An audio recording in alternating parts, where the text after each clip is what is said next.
Hola, bienvenidos a este nuevo video tutor de edición de audio con Audacity. Vamos a explicar en este video los principales módulos que componen la actual interfaz de esta aplicación de edición de audio. En primer lugar, vamos a la parte superior izquierda, donde encontraremos el tradicional juego de botones de pausa, reproducir, detener, ir al inicio de la pista, ir al final de la pista y grabar. Y además se ha incluido el botón de bucle, que sirve para una repetición o reproducción cíclica de un audio. Y respecto a la barra de botones, se ha simplificado actualmente a 4 de los mismos. El primer botón, pues la herramienta de selección activada de manera predeterminada. La opción conocida como herramienta de envolvente, que permite crear ciertos niveles de volumen en nuestra pista, o sobre todo en nuestra pista musical que generalmente utilizamos como pista de fondo en una edición. Y esta herramienta nos permite precisamente crear desniveles de volumen. En su momento lo veremos ya en aplicación de cómo es que funciona. Luego tenemos una herramienta multiherramienta, valga la redundancia, que activa básicamente las diferentes opciones que ya hemos mencionado. Estas son, digamos, las tres principales herramientas que se utilizan normalmente en el proceso de edición. Luego tenemos un set de lupas. Estas lupas, pues lo sugiere ya su nombre, nos sirven para hacer ampliaciones y igualmente reducciones de la onda sonora, que en su momento está en proceso de edición, permitiéndonos contraer las bandas sonoras o en su defecto expandirlas para poder ver detalles de la misma. Luego, en la parte inferior de las lupas hay dos botones: recortar audio fuera de la selección, que como lo sugiere su nombre, se hace una selección de la banda sonora y todo lo que esté fuera de la selección se recorta. Luego tenemos el botón silenciar selección, que como lo sugiere su nombre, lo que hace es dejar en silencio el área seleccionada en una banda sonora. En este caso no se elimina, sino que simple y sencillamente se va a silenciar. El tiempo de esa selección seguirá formando parte del audio, ya que únicamente se selecciona para silenciarlo. En su momento esta área silenciada, si no nos sirve, igualmente podemos proceder a borrarla. Luego tenemos los botones de rehacer y deshacer, que sirven pues para retroceder en pasos por algún tipo de equivocación. Podemos deshacer una acción o en su defecto podemos rehacer una acción. Tenemos seguidamente unos botones que sirven para la configuración del audio. Y principalmente sirve para configurar las opciones de edición de nuestra aplicación. Luego tenemos aquí en esta lista de configuración de audio unas pestañas: el servidor, que se refiere a desde dónde se hace la captura del audio de manera predeterminada, está establecido con estas siglas MME. Y luego tienen otras opciones acá, pero el estándar es utilizarlo de esta forma. Luego ya en edición veremos cómo funcionan las otras dos opciones. Luego tenemos los dispositivos de reproducción, que para el caso se refiere a los dispositivos que sirven para escuchar lo que se reproduce en el momento de hacer esta acción en el reproductor o en el editor. Para el caso tenemos activadas, para esta ejemplificación, los altavoces de la computadora que estamos usando para esta edición o para la grabación de este video tutor.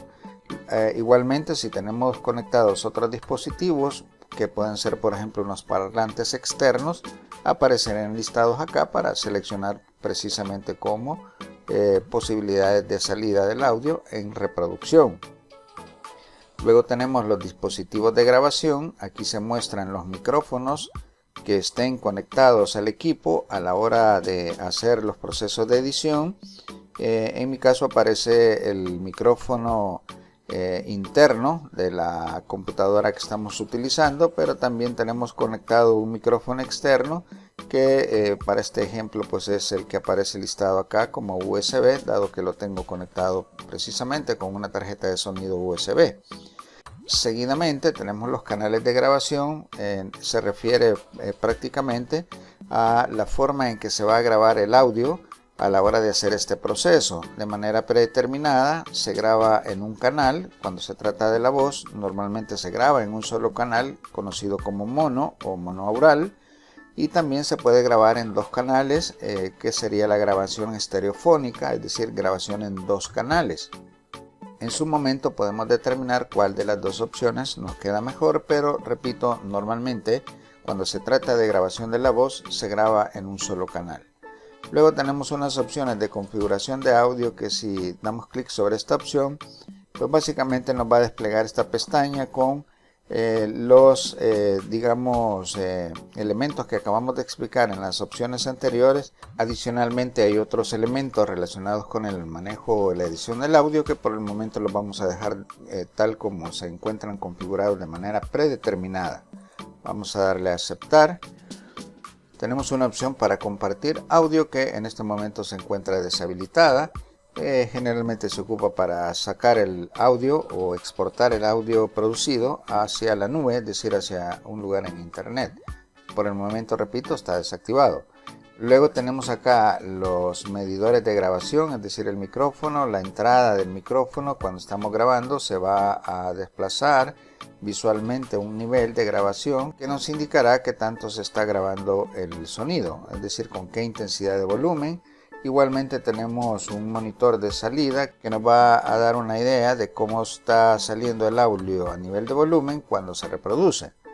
Luego tenemos en la parte inferior esta especie de regla que en realidad es una línea de tiempo. Los números que vemos acá representan eso, precisamente tiempo en segundos.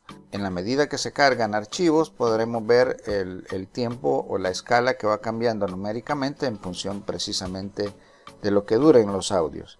En la parte inferior tenemos un cronómetro que nos va a permitir visualizar precisamente el tiempo en un momento el tiempo total de lo que dura un audio, pero también nos va a mostrar, de acuerdo a la posición en la que se encuentre el cursor en un punto determinado del audio, en qué tiempo nos encontramos. Si fuese un audio, por ejemplo, de 3 minutos, al dar clic en el minuto 1:30, el cronómetro nos va a mostrar precisamente ese tiempo de acuerdo a, repito, donde se encuentre el cursor.